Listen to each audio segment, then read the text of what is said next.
चलिए दोस्तों, तो इस वीडियो में हम क्लास 9th का एक्सरसाइज 11.1 का क्वेश्चन नंबर 2 को सॉल्व करते हैं। इससे पहले की वीडियो में मैंने एक्सरसाइज 11.1 का क्वेश्चन नंबर 1 सॉल्व करा रखा है। तो अगर आपने वो वीडियोस नहीं देखी हैं तो मेरे प्लेलिस्ट में जाकर उन वीडियोस को एक बार देख सकते हैं, आपको क्वेश्चनों का सॉल्यूशन मिल जाएगा। तो इस वीडियो में हम क्वेश्चन नंबर 2 को सॉल्व करते हैं। तो एक बार क्वेश्चन क्या पूछ रहे हैं उसको रीड कर लेते हैं। कि हमें पूछा है कि एक दी हुई किरण के प्रारंभिक बिंदु पर 45 डिग्री के कोण की रचना कीजिए और कारण सहित रचना की पुष्टि कीजिए। तो पहले वाले क्वेश्चन में हमें 90 डिग्री का कोण बोला था, इसमें हमें 45 डिग्री का कोण पूछा गया है। तो हम इसको सॉल्व करते हैं। सबसे पहले तो हमें क्या करना है, 45 डिग्री का कोण बनाने के लिए जैसे हमें 45 डिग्री का कोण बनाना है तो हमें पहले 90 डिग्री का कोण बनाना पड़ेगा और उसको 2 भाग में डिवाइड करना पड़ेगा, यानी कि उसको समद्विभाजित करना पड़ेगा। तो सबसे पहले हमने 90 डिग्री का कोण जो क्वेश्चन नंबर 1 में बनाया था ठीक उसी तरीके से बनाएंगे। तो उसके लिए पहले हमें एक स्केल और प्रकार पेंसिल की ज़रूरत पड़ेगी। तो हम तो 90 डिग्री का कोण बनाने के लिए सबसे पहले हम कितनी भी लंबाई की एक रेखा खींच लेंगे, यानी कि एक किरण को खींच लेंगे। तो मान लो मैंने ये एक किरण खींची, ठीक है। इसको आप कितनी भी लंबाई का खींच सकते हैं। तो इसको मैंने नाम दे दिया ए और बी, ठीक है। ये एक किरण हो गई। अब इस किरण पर अपने प्रकार से हम कोई भी त्रिज्या ले लेंगे, ठीक है। पर याद रखना है कि वो त्रिज्या को हमें पूरे क्वेश्चन में फिर चेंज नहीं करना है। तो अपने मर्जी से हमने एक त्रिज्या ले ली इसकी, और ए को केंद्र मानकर इस त्रिज्या से एक चाप लगा देंगे, ठीक है। यानी कि इस प्रकार से ए को केंद्र मानकर हमने इस त्रिज्या से एक चाप लगाया। तो चाप लगाने के बाद ये ए बी किरण को एक बिंदु पर काट रही है, तो इस बिंदु को हम नाम दे देंगे सी, ठीक है। इसको हमने नाम दे दिया सी। अब हमें अपनी त्रिज्या को चेंज नहीं करना है, क्योंकि हमें पहले 90 डिग्री का कोण बनाना है। तो उसी नाप से एक 60 डिग्री के कोण के लिए त्रिज्या खींच लेंगे और इसी नाप से इसी त्रिज्या के नाप से एक और चाप लगा देंगे 120 डिग्री का, ठीक है। और अब इस पर रखकर एक चाप इधर काट देंगे और एक चाप इधर काट देंगे। त्रिज्या को हमें याद रखना, चेंज नहीं करना है। तो ये हमारी ए से होती हुई एक रेखा जा रही है जिसको हम मिला देंगे। इस रेखा को हमने मिला दिया, ठीक है। अब इधर नाम दे देते हैं सबका। ये हमारा 90 डिग्री का एंगल बन गया है। तो ए सी मान लो, इधर मैंने नाम दे दिया है डी, ठीक है।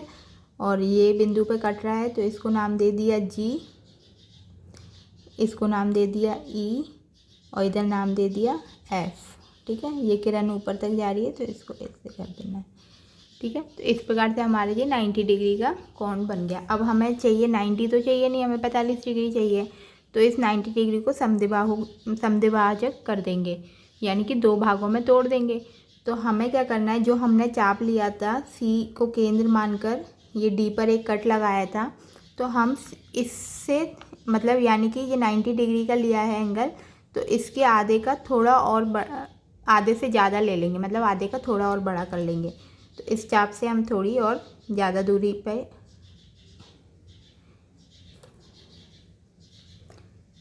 यानी कि मेरा थोड़ा टाइट है प्रकार,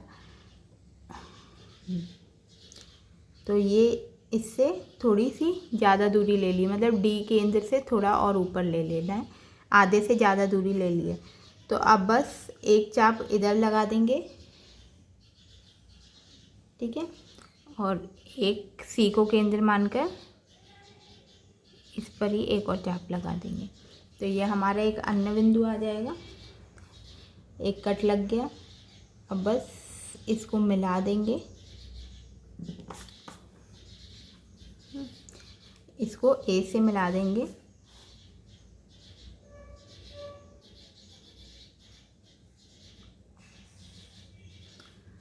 इधर इसका नाम दे देंगे एच, ठीक है। तो ये पूरा हमारा एक 90 डिग्री का था और इतना वाला एंगल ये हमारा कितना बन रहा है, 45 डिग्री का बन रहा है। ठीक है, तो हमें 45 डिग्री चाहिए था, यहाँ पर हमारा बन गया। हमने सबसे पहले क्या किया कि एक ए बी एक किरण खींची और कितनी भी दूरी का एक चाप ले लेंगे, एक त्रिज्या अपने अनुमान से हम एक त्रिज्या लेकर सी को केंद्र मानकर एक चाप लगाएंगे, फिर उस चाप का नाम दे देंगे डी, और डी पर केंद्र मानकर उसी त्रिज्या से एक अन्य चाप लगाएंगे, उसको नाम दे देंगे ई। तो ये हमारे दोनों क्या है, एक 60 डिग्री का एक 120 डिग्री का कोण बन गया। तो हमें पहले 90 डिग्री का चाहिए, इसलिए डी को केंद्र मानकर एक और चाप लगाएंगे, ई को केंद्र मानकर एक और चाप लगाएंगे। तो यहाँ पर हमें एक कट मिल जाएगा, ए को जिसका हमने नाम दे दिया एफ और ए को एफ से मिला दिया, तो ये हमारा 90 डिग्री का कोण बन गया। पर हमें 45 डिग्री का चाहिए, तो हम क्या करेंगे कि जितनी हमने त्रिज्या ली थी उसके और आधे से ज़्यादा, यानी कि 90 डिग्री के एंगल में आधे से ज़्यादा त्रिज्या लेकर एक कट सी को केंद्र मानकर एक कट इधर लगा देंगे और एक कट इधर लगा देंगे, जी को केंद्र मानकर लगा देंगे। तो हमें एक अन्य बिंदु मिल जाएगा एच, और ए को एच से मिला देंगे। तो इस प्रकार से हमें अपनी ये रचना लिखनी है। तो यहाँ पर हमारा एक इसका 45 डिग्री का कोण बनता है। तो रचना हमें किस प्रकार से लिखनी है वो दिखा देते हैं। इस प्रकार से हमने रचना की कि प्रारंभिक बिंदु ए वाली एक किरण ए बी खींची, यानी कि एक किरण ए बी खींच ली। अब angle F A B 90 degree का बनाया, जो कि हमने पहले क्वेश्चन में भी बनाया था, इसलिए हमने पूरे उसके स्टेप नहीं लिखे हैं। फिर बिंदु सी को केंद्र मानकर सी जी को आधे से ज़्यादा त्रिज्या मानकर एक चाप लगाया, क्योंकि हमें 45 डिग्री का कोण चाहिए था। और उतने ही बिंदु जी को केंद्र मानकर उतनी त्रिज्या वाले एक और चाप लगाया, जो पहले वाले चाप को बिंदु एच पर काटता है। तो हमें यहाँ पर एच पर काटते हुआ एक अन्य बिंदु मिल गया।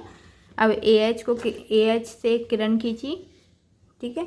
फिर एंगल सी ए एच अविष्ट कोण 45 डिग्री का हमें प्राप्त हुआ।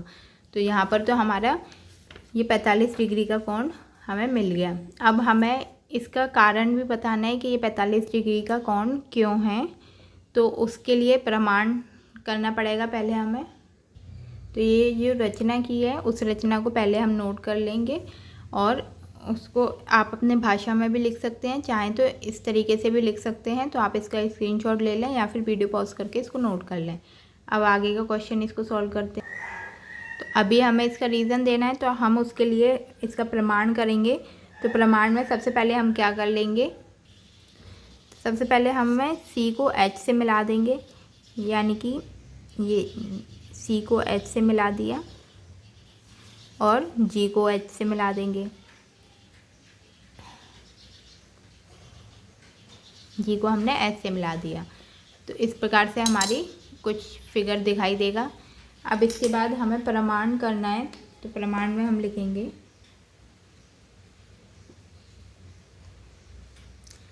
कि सी एच तथा जी एच को मिलाया,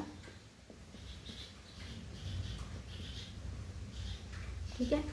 अब इसको मिलाने के बाद हमारे पास दो कोण बन रहे हैं। एक बन रहा है ये वाला, यानी कि जी ए एच, एक इतना एंगल बन रहा है और एक इतना एंगल बन रहा है, यानी कि सी ए एच, ठीक है।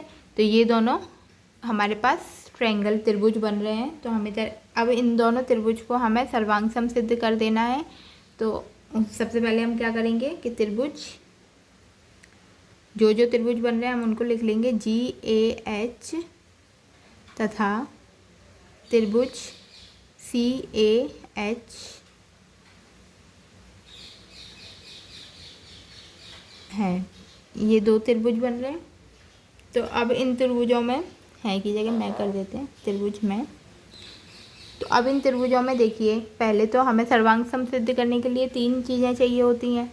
तो ये ए एच जो है वो इस त्रिभुज में भी है, इस त्रिभुज में भी है, ठीक है। तो ये क्या हो गई, ए एच और वेनिष्ठ भुजा हो गई। दूसरी क्या हो गई, ये जो जी एच है, ये जी एच और सी एच ये क्या है, बराबर त्रिज्या के चाप है। जो हमने चाप लिया था वो एक ही त्रिज्या से हमने जी एच भी बनाया था और सी एच भी बनाया था। तो हम इधर लिख देते हैं कि जी एच बराबर है सी एच के। रीज़न भी दे देंगे कि बराबर त्रिज्या का चाप, बराबर त्रिज्या का चाप। ठीक है, दूसरा क्या था हमारा AG, यानी कि ये AG और AG और AC ये क्या है, एक ही चाप की त्रिज्या है, जो हमने एक ही चाप लिया था उसी की त्रिज्या है। तो इधर लिख देंगे AG बराबर है AC के। क्यों? क्योंकि एक ही चाप की त्रिज्या है, एक ही चाप की त्रिज्या। ठीक है, तो इतना हो गया। और AH बराबर AH है, ये क्या हो गया, उभयनिष्ठ।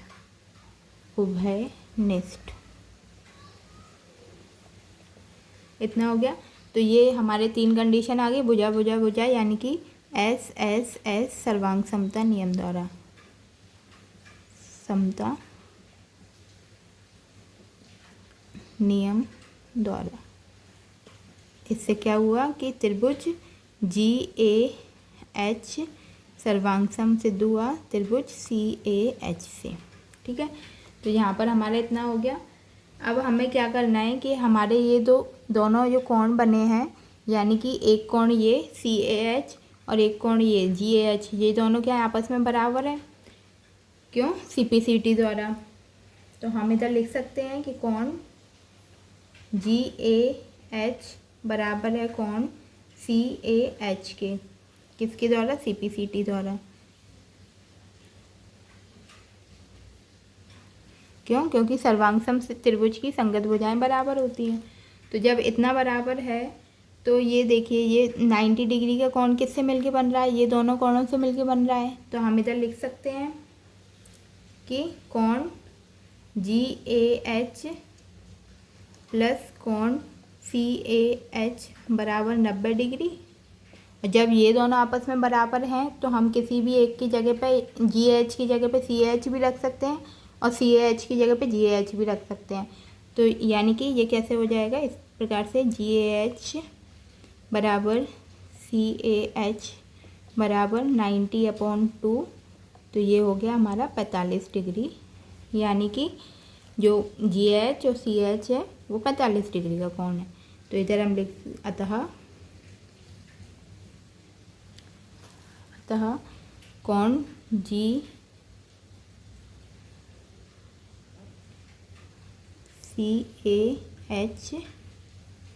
बराबर 45 डिग्री। ठीक है, तो ये हमारा 45 डिग्री का प्रूफ हुआ। तो इस प्रकार से हमें ये क्वेश्चन करने पड़ते हैं और ये पेपर में अच्छे खासे नंबरों के साथ आता है, मतलब 8 या 5 नंबर का आएगा ये क्वेश्चन इस प्रकार से। तो हमें क्या करना है, सबसे पहले फिगर बनाना है, 45 डिग्री के कोण तक बना के छोड़ देना है, फिर रचना के चरण लिख के इसको सिद्ध करना है कि ये 45 डिग्री का कोण क्यों है। तो उसके लिए हमें सर्वांगसम सिद्ध किया, फिर सर्वांगसम सिद्ध करने के लिए 3 भुजाएं हमने निकाली, फिर उसके बाद बस इन एंगलों को बराबर सिद्ध करके 45 डिग्री का हमने सिद्ध कर दिया। तो यहाँ पर हमारा क्वेश्चन नंबर 2 भी कंप्लीट होता है, एक्सरसाइज 11.1 क्लास 9 के मैथ्स का। तो आपको वीडियो अच्छी लग रही है तो सब्सक्राइब ज़रूर करें, शेयर करें और ज़्यादा से ज़्यादा लाइक करें। कोई भी डाउट है तो कमेंट करके मुझसे पूछ सकते हैं। वीडियो देखने के लिए आपका बहुत बहुत धन्यवाद।